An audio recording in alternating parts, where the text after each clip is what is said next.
Happening today, closing arguments will start in the trial for Alex Ewing. He's accused of murdering a woman from Lakewood in 1984 with a hammer. This is the same man who was already convicted of killing 3 members of the Bennett family with a hammer from that same month in 1984.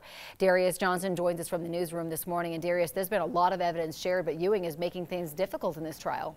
Yes, indeed, Corey. Ewing was given the opportunity to take the stand. However, he declined. He instead claimed that the system was rigged and that he had been treated unfairly. He also went on to claim that authorities ignored him when he tried to lead them to the people behind these crimes. Now, Ewing is facing charges of murder in the first degree for the January 1984 killing of Patricia Smith. Smith was sexually assaulted and beaten with a hammer in her Lakewood condo.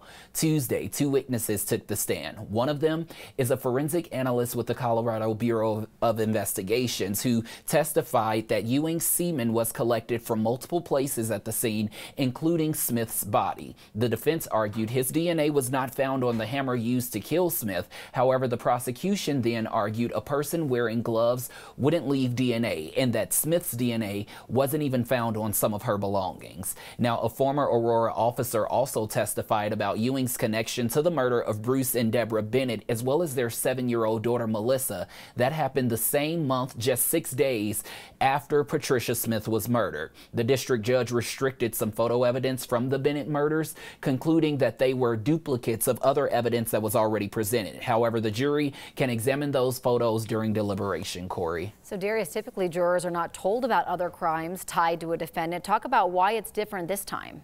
Yeah, you know, there's an exception in this case. Judges can allow evidence of a different case when there are significant similarities. The judge is allowing jurors to consider some of the evidence from the Bennett murders as well as in this case, but they haven't been told about his conviction from the Bennett murders, especially, you know, when you look at some of that evidence, it's really looking at the fact that 2 of these women were raped and also the hammer that's being used in all of this as well. Again, closing arguments are expected to begin early this afternoon. Yeah, the hammer, the same week, not far from each other, so they are similar. Very interesting, Darius. Thank you.